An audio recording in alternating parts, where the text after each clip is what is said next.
What is going on, everybody? About29 back in the lounge yet again. Make sure to kick back, relax, and grab some snacks. Whew. It's time for the Let's Get Behind the Queen Prize Wall Eval. It is late, I know. It is the middle of the premium live event. I am going to be absolutely swamped this weekend, but let's get right on into it.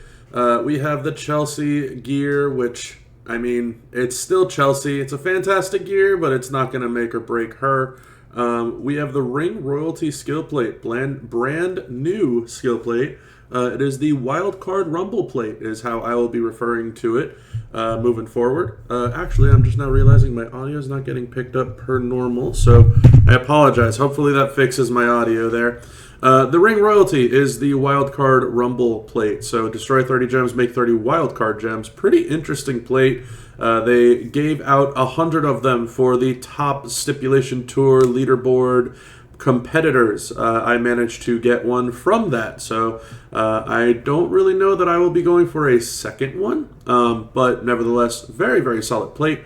A green Piper's Power plate. Man, oh man, this is a fantastic plate. I'm sure some of you out there have seen my Green Piper Karaoke Night series, and that was a lot of characters that could use that plate. The one person that I didn't do a video on was Batista Bomb, because I wanted to make a full-on video of him instead of just a one-match, two-match type of thing. But he's fantastic with it as well. The Bloodsucker 8th Anniversary Leech Plate. That one's tippy-top notch for Striker Austin. The Point Break, the Black Rumble Plate. Awesome for a lot of folks out there with Black Gem Damage Increase. The Thomas Chest. Very solid for traps and Purple Gem Increase. So some of these things, this is obviously like your featured section of the rewards and whatnot on the top end. Some of these things, while they're good, they're not really worth the price tag. So the Ring Royalty, I think, is a great price tag. The Piper's Power is very expensive, but it's also because it's probably the best thing on this wall. The Bloodsucker skill plate is awesome for Austin 316, but I haven't really figured out who else it's great for. So I don't really like the price tag there. The Black Rumble, not really a fan of the price tag. The Thomas Chest, not really a fan of the price tag. So as good as these are, not really huge on the price tags. That being said, if you don't have one, could definitely be a solid time to pick one of those up. Now we're getting on to the second tier of skill plates.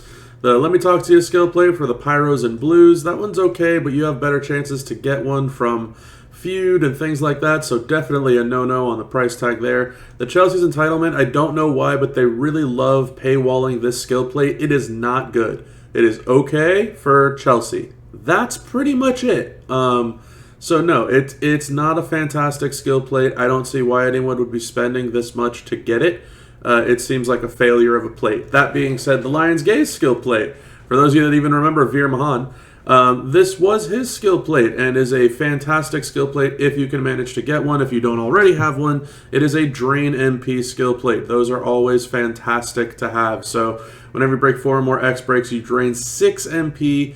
So that's a really, really good plate. It's 27,000, which is, unfortunately, it's a little high up there. It actually kind of fits in with these guys. I just think it's the layout that they didn't have it up there, but it's a great skill plate, like a really great skill plate. So it's tough to tell you whether you should or should not get one, but I would definitely be more leaning towards getting this skill plate rather than not getting the skill plate.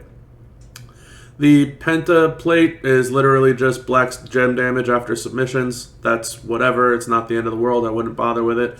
Chemical X skill plate is okay for someone like Zombie CM Punk, right? Like if you feel the need to increase his damage output, but I also think the Bianca's Braid works just as well. So it's an okay plate. It's nothing that crazy or fantastic. Devil's Drip plate, that's the column break drip.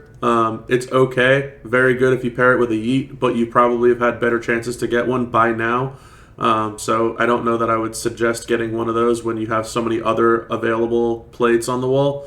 The Buzzard's Beak is just your green Bubba specs, green move, green gem. That's fine, 50%. Willow Cargill, you probably could get these from Feud too. 10 multi-gems, you get some green gem and some yellow move. The Nightmare Insignia is always a good plate, 6 multis for the yellow gem damage as a main plate.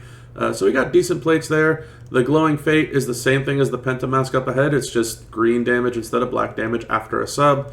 The Nearing End, very good plate. Whenever you make 6 or more immobile gems, increase all your gem damage by 350%. That one's great, but it's only good on some characters. It's not great on all of them. I actually ended up using Tech Bailey with that plate and the Moment, and I think a Rumble plate. But once you get all those fixins together, Tech Bailey all of a sudden could hit close to about 80 million. So it's definitely a very good plate in those regards. The Insatiable Hunger plate, not great. It's a fake yeet, and it's a main plate, but it's a row break. So instead of 500, you get 50%. It's just bad. RK Overload, again, who cares? You break purples, you get yellow gem damage. It's just not great. And then they came out with these generate plates. So this one's a break purple, get black. This one's a break purple, get blue. So they came out with these break purple plates when the Botchman plates came out. They're just generate plates. I can't remember the last time that anyone's actually used those effectively. Then we got moment tokens. Obviously, the richest moment token in the game. The Wyatt 6 vs. American Made moment token. Fantastic moment, fantastic token for a lot of those characters. I don't know. I don't really think it's all that worth the price tag, so to speak. Like, it's okay. Especially nowadays. Like, those characters are good, but I feel like their time's kind of come and gone. But it's a moment if you're looking to get the moment token. SummerSlam moment token, not bad either. It helps out Nia Jax, helps out a couple other characters in that moment, especially with the gem defense. Summer of Champions, this is great for Indy, great for Liv, solid for Funk if you're going to keep using him. The Tiffy Time is money.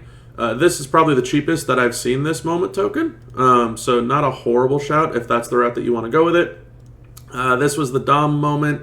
You could have gotten that from just playing the month before, so I don't know that I would tell you to spend on that when it's just a smidgen more for probably one of the richest moment tokens they've ever had.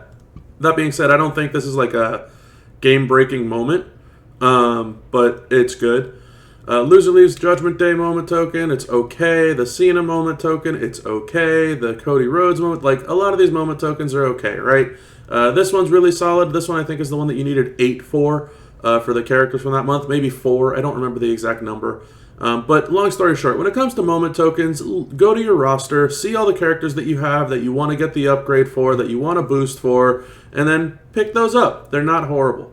The gem damage straps and move damage straps, I'm not a fan because you have to roll the percentage, and you have to roll the class, and you have to roll the era. So, like, for me, you know, the new character that came out this weekend is Kamala. He is a, Legend Era and Trickster, and I would want to get 150% move damage for him. So I would need to roll 1 out of 3 here, 1 out of 6 here, and 1 out of 7 here just to get what I want. And the likelihood of that happening is next to none. Then we get shards. Lots of shards available. Huge shard count here. 350 of Punk, 650 of Special Edition Cena, 250 of Last Time Is Now, 250 of Queen Nia Jax. Like, some really good shards. Also, Mello and Roxanne, awesome for those of you that are trying to recruit the dual MP trainers. So, really, really solid shard wall. If you're close to recruiting those characters, then feel free to pick those up. I think that probably has more value than anything else on this wall if you don't have them already. And then, yeah, just clean up stuff, right? So you got a random gem strap, same thing as above, but instead of 100 to 150, it's 40 to 150. And then, I mean, all this is, it's you know, it's cleanup stuff, right? Coins, parts, metal bits, tokens, right? Like, who cares? But, yeah, let me go ahead back up to the top here. So what I'm going to be getting on this is I'm going to get another green Piper's Power plate because I think that's where the value is in terms of my roster and moving forward into the future. I was debating on getting a second ring royalty, but I've gone ahead and made the decision that I'm taking a Piper's Power. That is something that I'm going to stick with because I got the ring royalty from the Stick Tour. If I didn't, I definitely would have taken the ring royalty for my first, but I'm in a situation where I had 1 and 1, so I'd rather have 2 of this rather than 2 of this. If it was 1 and 0, then I absolutely would have taken this one, so it would be 1 and 1. That being said, I'm down to just under 13K, so I can't afford any of this stuff, which kind of kills me because I really wanted to get another Lion's Gaze. That would have been fantastic. I don't know that I even care about the Chelsea gear. That to me just isn't worth it. And all these other plates are just very mid. I have all of these moments, so I don't need the moments. I have all of these characters, so I don't need the shards. So for me, I'm already down into the cleanup section, or I can possibly pick up one of these straps for 10,000. But the reality of the matter is, like, 10,000 doesn't really make a dent for me in terms of I need a singular strap. Whereas if I have 10,000 to spend on token bundles, coins, strap parts, metal bits, star fragments, it sounds silly, but like the econ, quote unquote, the cleanup stuff really adds up. So the star fragments, not so much because these stink, but I'm probably going to end up taking all the coins, all the strap parts, all the metal bits, right? So this is 8,000 to clean out this whole section. That'll leave me with about 5,000 left. And then, yeah, I can clean out the rest of this. So I think I'm actually going to take, as I, call it regularly, the cleanup crew stuff. That's, I think, where the rest of my prize wall is going to go. I don't feel like getting a single strap is going to make or break me. I can't afford to get any of the good skill plates. These other skill plates, the Shadow Drive and Ice Veins, like, yeah, maybe I cave and I get both of those and I skip out on a set of tokens. But that's going to pretty much be it for me on this one. I'll take the metal bits, the strap parts, and the coins. Resources are always going to be used, and that's where I'm at on this one. But anyway, that is it for this one. So, if you like the video, make sure to like the video. If you haven't done so already, hit that subscribe button to stay in tune with all of the continued content that I will keep on making. Share with all your friends that want to know what they should do for the prize wall if they haven't spent it already, which I try to tell everybody, don't spend it until the end. As you saw, I could have definitely gotten the Piper plate or the Ring Royalty plate way before the end, but because I held out, I didn't, and I knew that I could get the Piper plate instead of just dedicating to the Ring Royalty plate. Anyway, that's it for me on this one. Leave some comments below in regards to what you got, what you thought about the prize wall, and until next time, y'all, have a good one.